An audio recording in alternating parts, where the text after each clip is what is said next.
Hello and welcome to the Last Word on Spurs. We're back for our opposition view of the week. Of course, Tottenham Hotspur going to Stamford Bridge on Sunday. Normally not a happy hunting ground for Spurs, but I think at the moment as a Spurs fan, there is that element of confidence in the air, which is probably the worst feeling to have, having hope going to Stamford Bridge at the weekend. I'm joined by the wonderful Louis Beneventi, of course, massive Chelsea fan. Louis, lovely to be back on Last Word on Spurs. How are you? I'm not too bad, mate. Yourself? Yeah, not bad at all. Thanks, Lou. Like I say, I think to be honest, when you've been on the show before, we've had you obviously on the audio version. Obviously, we now do it on YouTube as well. So great to see your face. And of course, big game for Spurs at the weekend, heading to Stamford Bridge. But before we do touch upon the game, just want to get your thoughts overall on Chelsea's summer. I think it's fair to say it's been a pretty chaotic one when you take into account the takeover, just the nature of pre-season. What have you made of it as a Chelsea fan? If you can try and summarise it for us. I think the erratic nature is kind of, for me, it makes sense. I think a lot of people kind of expecting Chelsea just to kind of carry on as business as usual when the takeover happens. But it's a whole new methodology of doing things. This isn't the same person we've had for the past 20 years. This is obviously Todd Bowley. He got rid of Bruce Buck. He got rid of Marina Gravskaya. Petr Cech left. He just went, Todd Bowley, cool, let's go. And he's having to build everything again in his own image. So, I think the erratic nature was always going to happen, irrespective of what was going on. I think that the window, despite looking a bit mad, there has been a method to the madness. We were obviously, in our terms of our forward positions, we had some good wingers, but we didn't have anyone who you could say was world class. Okay. Pick up Raheem Sterling, which was an interesting one from everyone's perspective, but it's happened. Really good signing.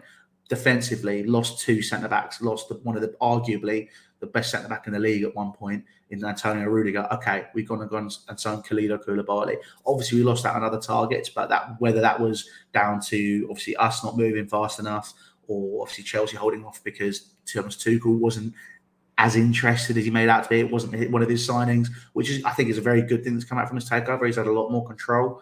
We've dealt with that. Marco Corella, obviously the option became available. Great signing. I'm not going to butcher his name. So the lad we signed from Aston Villa, the young fellow, Steven Gerrard, huge fan of him. We've gone and signed him to help build the squad in midfield, where we thought maybe we're a bit more lackluster, didn't have that energy and goals from midfield. Cool. And then Slanina, who's the young lad keeper we signed from Chicago Fire, coming in January. Good signing. And then obviously we still got other people we're looking at. So, despite it looking nuts, there's still been an element of method to it. And I think the fact that Todd Bowley's also learned from his mistakes in this window very quickly and gone, okay, we need to bring in a sporting director rather than me trying to take control of all of it. I think that's fantastic as well. So the fact that basically the structure's being built and we're looking to follow the Liverpool model, they were saying. So, when we're going to poach from Liverpool as well, by the looks of things, and Michael Edwards. So, it's really, really solid. It's a good start.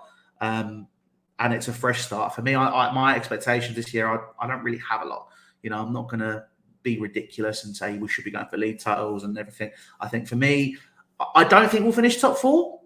But I don't think that's because we'll be bad. I think it's because of this transitional period. It's just going to have those teething problems. So I think, top four target. To be honest, if we get to another cup final, I don't want to lose it again. 3 on the bounce is not nice. If we get into a good position this year, for me, those are my targets. And the window and how we've been setting up, it's been quite solid, really. I thought, even though it does look quite erratic. It's interesting, isn't it, Luke? You look at the case in pre-season where Chelsea had a mixed bag of results, and of course we saw Tuchel question the commitment of those players against Arsenal in that pre-season friendly. And again, it's interesting because pre-season is pre-season. Obviously, Chelsea got off the mark with a win. However, they've done it against obviously Everton at the weekend. A win is a win. I'm sure the most important thing is getting those 3 points. I'm just intrigued to know what your perspective is looking at Spurs. I mean, the summer they've had, Antonio Conte managed it, very, very well. Obviously, a domestic success at Chelsea. Looking in now at Conte being at Spurs, what have you made of it for you? And what do you think of Spurs now as a club, maybe in comparison to where they were under Nuno, that we've all tried to forget, if I'm being honest with you? I think, to be honest, I think most people have forgotten that Nuno era because it was so poor and so short. I think, look, when Conte arrived, my big thing was, okay, is he going to get backed by Daniel Levy here? Because the Antonio Conte, which I know, obviously fantastic coach, first season under us, obviously took us from, obviously the season we finished 10th was an anomaly, but he still took us straight to the league. Let's be honest, changed how a lot of English football is played now, bringing in the 3-back system to the UK. I think that the fact that he's been backed and, there seems to be this revival or this sort of resurgence with Paratici as well, in terms of how everything's being operated. I'm seeing sort of two blueprints, and I'm seeing the way you play was very, very similar and is very similar to how we played when we won the league. Not saying Spurs going to the league. Let's have that straight away. I think that obviously that's Man City's or Liverpool's for the taking, but I think that the way Spurs play, I think top 4 is pretty locked on if you carry on the way you're going. And I see the blueprint of when he was at Juventus. They finished 7th, 8th, remarkably average, sort of just having just dealt with the Calciopoli scandal, sort of coming back to Serie A, rebuilding. He rebuilt. I don't know if Paratici was with him from the beginning at Juve, but you saw Conte rebuild and build the team in his image, the whole eat grass philosophy. And I'm seeing in Spurs this build going on. So I think it's going to be interesting. I think for me, this is the first time I've ever really seen Daniel Levy reach into his pockets at Tottenham. So I think that if he can take it and it works and you continue to build, this whole philosophy, Spurs had the foundations. People take the mickey, but you had this really nice stadium. You had some really good training complexes. You had a good core of a few players. Now it's kind of a case of these players can go from being considered, they're great, they're world class, to, okay, they're good, you're world class, you haven't won anything, to, okay, these are elite level players. The considerations that will be there. And again, look, people have different variations of elite. It's, obviously the beauty of the sport is very subjective. I very much look at Mourinho when he first came to Chelsea. He talks about, he came into the dressing room and goes, you're a good player, Joe Cole. You're a good player, John Terry. You're a good player, Frank Lampard. Great. What you want? Nothing. Exactly. Conte and Mourinho were sort of the breeders of that mentality. It's very old school, but it's also pushing into these players. And I think it's going to be really interesting to see how you guys do. I wouldn't say I'm worried. I think that's kind of one of those. That was going to be my next question for you. I mean, obviously Chelsea have played Spurs under so many different managers, and you've obviously seen Spurs as a team maybe gradually year by year or season by season. They have to some degree, they sometimes they flaunted, but they have as a whole in the last 10, 15 years, Lou, there has been a steady progression with Spurs, from a club that was finishing mid-table to a club that is now obviously been in the Champions League, trying to now get back there and essentially try and compete for a league. I know I don't want to make you laugh, but I mean, where do you see that at the moment? I mean, do you generally look at Spurs as a club that you feel can challenge for the Premier League, or do you think that's still too early, despite having Conte there at the helm and Paratici, who obviously you've also referenced? Yeah, I mean, I'm very much a safe net sort of guy. So I kind of sit there. If I was a Spurs fan, I wouldn't expect it this year. I think first things first, maybe not this year, but you have to set the barometer for winning the trophies now. I think the Spurs side, 15, 16, 16, 17, maybe even the 14, 15 season when we won the league, when they started to build and come together. They're kind of in that 1970s Dutch side category of, weren't they a good team? Didn't win anything though. Now it's kind of a case of, I think if I was a Spurs fan, I'd be looking and going, okay, we've got a nice stadium and all this sort of rubbish which Daniel Levy's trying to sell to everybody. We've got the coaching staff, we've got the manager, we've got the sporting director. Okay, the structure is there. I'd look at the season and go, okay, minimum you want. Obviously, you hit the semi-finals of cups, you get the good sides in there. So that's going to go, okay, let's set ourselves a barometer. If we hit the semi-final, it's not Spursy if we go out and we, do our best and set that benchmark to sort of go, now we can kick on. This year, you set yourself those barometers and go, cool, next stage. This is it. That's what it needs to be. Yep. But I then worry, because if it doesn't happen this year, because it's Daniel Levy, he'll turn around and go, I can't believe I said I worry about Tottenham. Blimey. I don't mean it like that. Obviously, I'm talking about this as a football fan. But if I was Spurs, I'd be sitting there going, okay, if the Levy doesn't see something this year, is he going to do the same next year? and that's the limbo that Tottenham are in, I feel. There's definitely room for it. There has been for years, and it just hasn't been built on. Whether or not it's finally clicked with him after Nuno and the mess that was, he's gone, okay, we actually do need that world-class manager. We do need those players on the bench. Rather than going to a bargain bin and getting Vincent Janssen, we'll spend that 60 million. We'll get a Richarlison. We'll get someone who can actually improve the squad. Yep. If he's now in that mentality and moving forward with it, and he's listening to Paratici and he's listening to Conte, because you don't listen to those two, it will go tits up. Excuse me. Absolutely. Friend. It will. But you now need to have everybody working in unison, and then you'll reap the rewards. It will, because that's how football is now. Everyone's kind of in that team effort mentality in comparison to other places where I think at Chelsea it only worked because we've been doing it for such a long time. We'd had the structure, and we could literally take out someone and put someone else in terms of that top level elite manager, because everything else was there in terms of the players, the structure. But then the back end, we've seen us where it's gone, okay, Tuchel's come in and we've had players from 4 different managers which don't work. Yep. We've just about strung it together. Now it's kind of a case of with Tuchel, we've got to build what he wants. And if we don't, we find a manager which, and I'm not saying Tuchel out here, by the way, but if Todd Bowley doesn't like how it works with Tuchel, he's got to find a manager where you can have that long-term project. Otherwise, it is just going to be us falling away like Arsenal did. We need to know what we're doing here. Otherwise, we're going to be in a position where we'll fall away from the likes of you and Arsenal, who have now learnt their lesson and are rebuilding.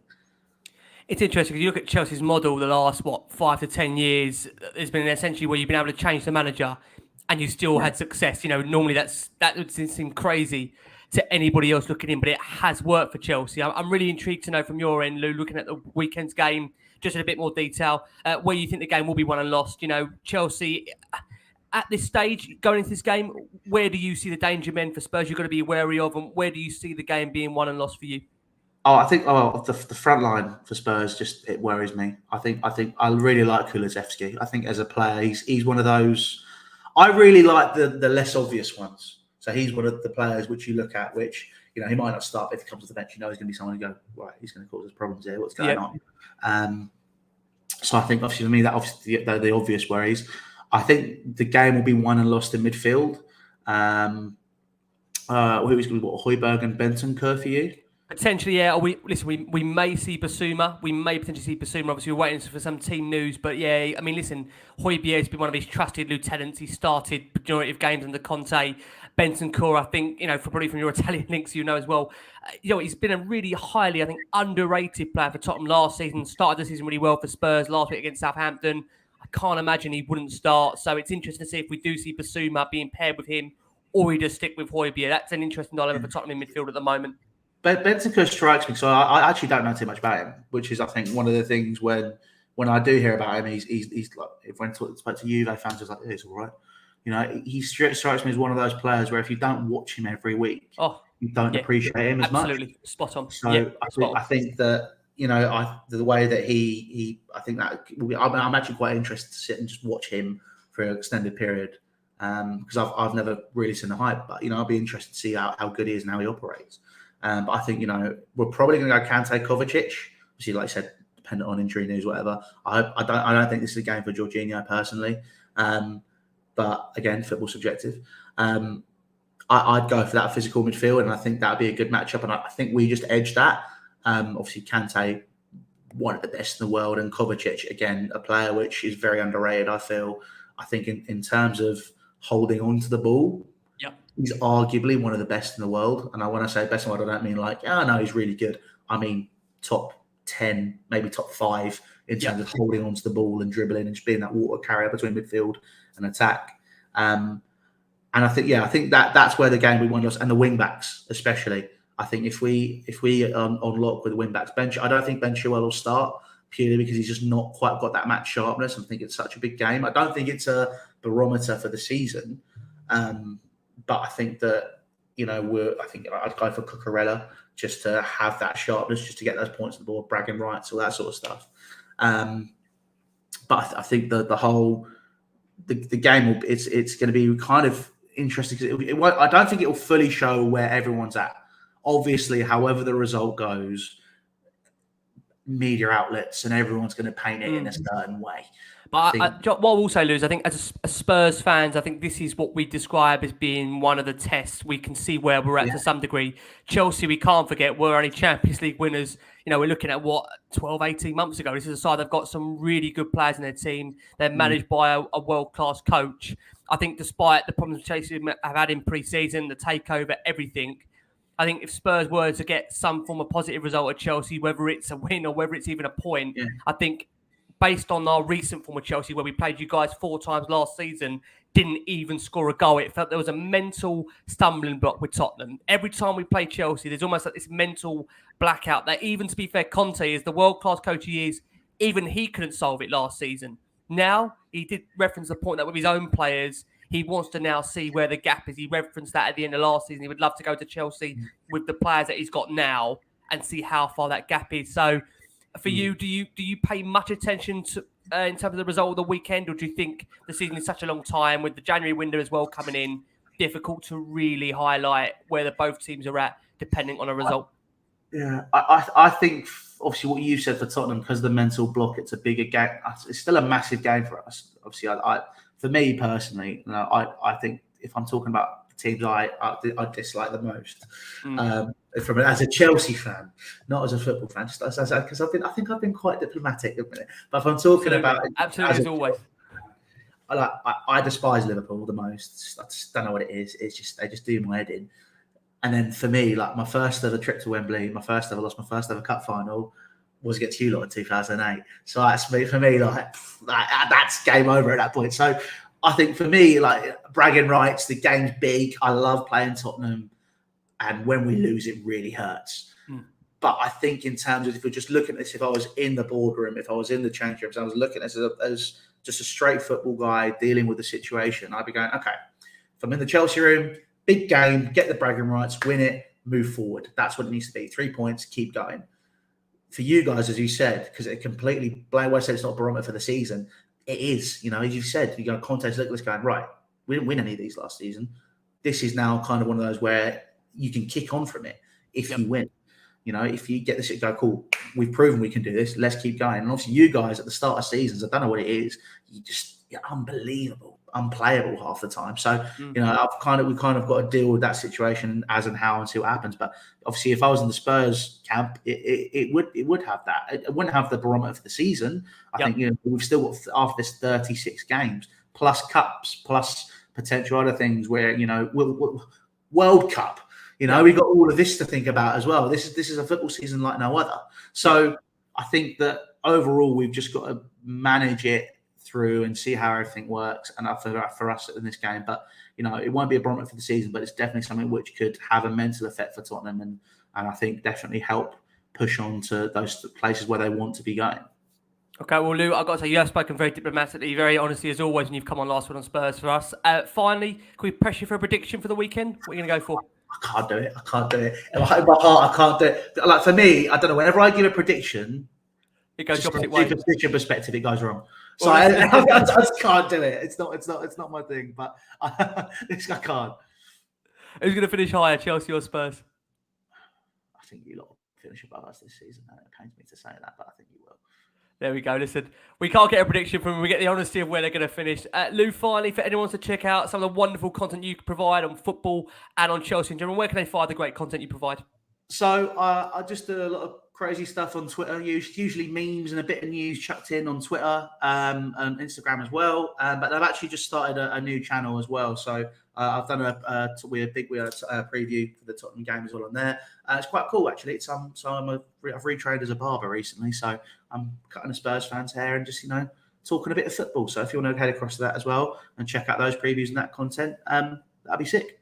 Amazing. Lou, thank you ever so much as always. For our listeners on audio, I hope you enjoy the second half of the Last Word on Spurs. And for those watching us live, thank you so much as always. Come on, you Spurs.